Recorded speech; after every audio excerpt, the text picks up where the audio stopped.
Bismillahirrahmanirrahim. Assalamualaikum warahmatullahi wabarakatuh. Alhamdulillahirabbil alamin. Assalatu wassalamu ala Muhammad wa ala alihi wa ashabi ajmain. Amma ba'du. Alhamdulillah, kita bersyukur kehadirat Allah Subhanahu wa taala. Setiap pagi kita bisa mendapatkan siraman ilmu. Semoga yang menyampaikannya Allah berikan hidayah, keikhlasan, dan yang menerima ilmunya diberikan cahaya supaya bisa difahamkan dan bisa menjadi jalan kebaikan untuk dirinya dan untuk siapapun yang menjadi keluarga besarnya.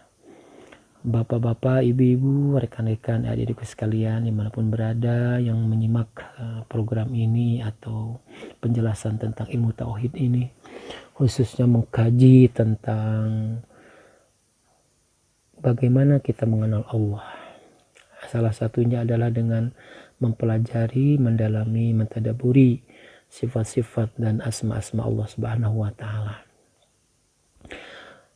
Pada kesempatan ini kita akan membahas satu sifat wajib bagi Allah, yakni Al-Hayyah. Al-Hayyah artinya Allah yang maha hidup. Lawannya atau mustahilnya yaitu Al-Mayyit atau Al-Maut, artinya mati. Nah, itu lawan daripada Al-Hayyah atau Hayyah.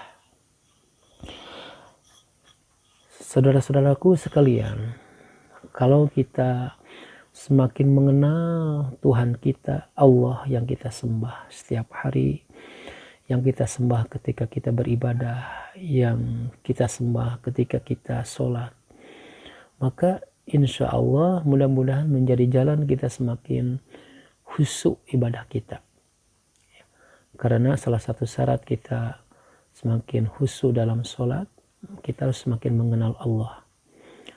Nah, makanya kita kenalkan diri kita dengan asma-asma sifat-sifat Allah Subhanahu wa taala. Al-Hayyah artinya adalah Allah maha hidup.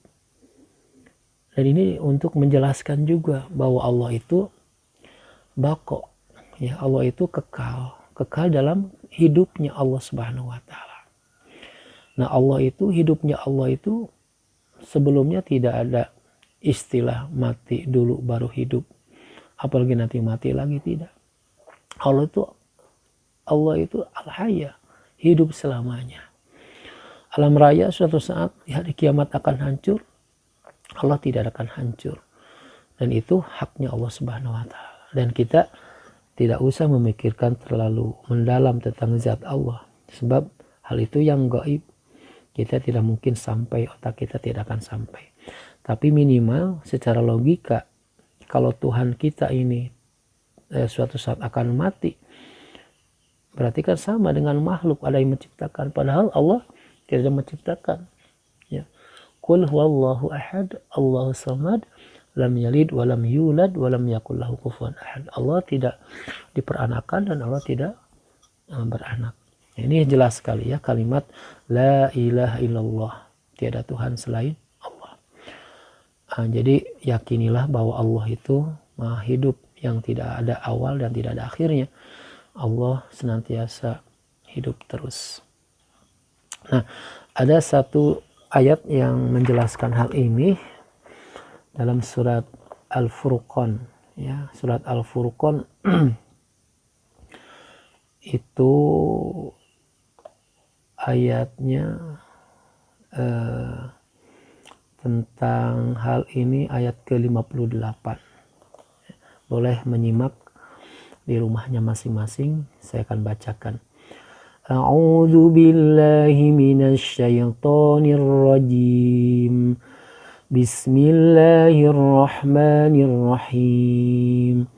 Wa tawakkal 'alal hayyil ladzi la yamutu wasabbih bihamdihi wa kafa bihi bidzunubi ibadihi khabira. Artinya,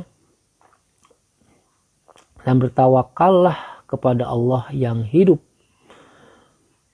yang tidak mati, dan bertasbihlah dengan memujinya, dan cukuplah dia maha mengetahui dosa hamba-hambanya.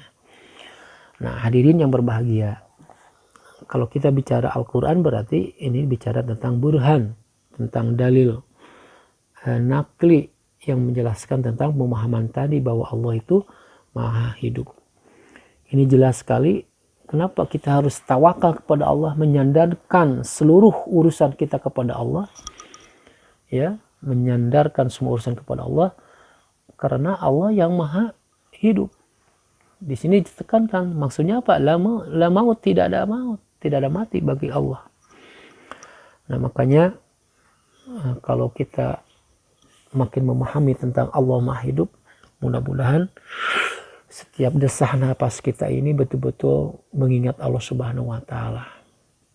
Ya, minimalnya ketika ada kesempatan berbuat baik, kesempatan buat baik, kesempatan sedekah. Ketika mendengar azan hayya 'alas shalah, kesempatan saya menghadap Allah, segera. Sebab belum tentu kita ketika mendengar azan ditunda-tunda, belum tentu kita hidup, ya, tidak ada yang tahu. Nah, makanya mudah-mudahan semakin kenal dengan Allah, maka kita semakin kenal juga dengan diri kita. Karena hakikatnya siapapun yang mengenal dirinya akan mengenal Allah Subhanahu wa Ta'ala. Mudah-mudahan manfaat. Terus kita mujahadah, berlatih terus ya. Pokoknya disiplin. Ada kesempatan maksiat, segera tinggalkan. Allah maha tahu, Allah maha hidup. Allah mencatat setiap apa yang kita lakukan, tidak ada yang luput. Nah, ketika kita lupa alfa, kadang kita, ya namanya manusia gitu ya, kadang melakukan hal yang tidak diridhoi Allah Subhanahu wa Ta'ala, segera kepada Allah, bertaubat, istighfar, insya Allah menjadi kebaikan. Mudah-mudahan manfaat. Assalamualaikum warahmatullahi wabarakatuh.